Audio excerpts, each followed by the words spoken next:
अस्सलामुअलैकुम, welcome back to the channel easy learn Urdu medium. आज हम लोग 10वीं जमात मजमून उर्दू ब्रिज कोर्स का 25वां दिन सॉल्व करने वाले, हल करने वाले शुरू करते हैं। मुनासिब जोड़ियाँ लगाइए।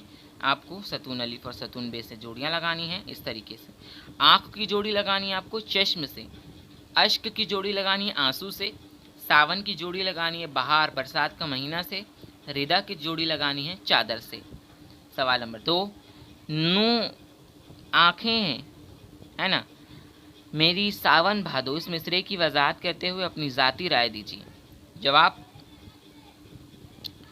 गम हाय रोज़गार की सख्तियों और बेपै पड़ने वाली मसाइब व आलाम की ज़िदों ने शायर को ज़िद वरंज और ज़ौद हिस्स बना दिया है। अब ज़रा ज़रा सी बात पर इसकी आंखों से आंसू छलक पड़ते हैं। वो कहता है कि अब मेरी आंख अब्रे बहार से लड़ती, ऐसा लगता है जैसे इसकी आंखों को मौसम बहार के बादल से इश्क हो गया है। यहाँ से आपको लिखना पूरा यहाँ नीचे तक।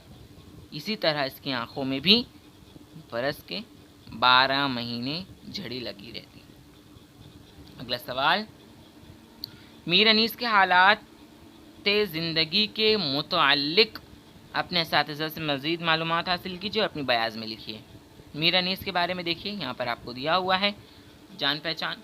मीर अनीस पूरा आपको है इस तरीके से मुकम्मल, जैसा जितना यहाँ पर लिखा हुआ है वैसे मुकम्मल आपको पूरा लिख लेना है। मीर बब्बर अली अनीस 1802 में फैज़ाबाद में पैदा हुए, पूरा आपको लिख लेना है। अब अगला सवाल, रुबाई में मौजूद लफ्ज़ आँख पर किसी रिसाले, अखबार या इंटरनेट से चंद अशार तलाश करके लिखिए। आँख पर, है ना, देखिए, तुम्हारी आँखों की तौहीन है, ज़रा सोचो, तुम्हारा चाहने वाला शराब पीता है। तेरे जमाल की तस्वीर खींच दूँ लेकिन ज़बां में आँख नहीं, आँख में ज़बान नहीं। तेरी आँखों का कुछ कसूर नहीं, हाँ मुझी को ख़राब होना था। लोग कहते हैं कि तू अब भी खफा है मुझसे, तेरी आँखों ने तो कुछ और कहा है मुझसे। जो इन मासूम आँखों ने दिए थे वो धोखे आज तक मैं खा रहा। एक आंसू भी हुकूमत के लिए ख़तरा है। तुमने देखा नहीं आँखों का समंदर होना। मिलते हैं अगली वीडियो में 26वां दिन लेकर बाय।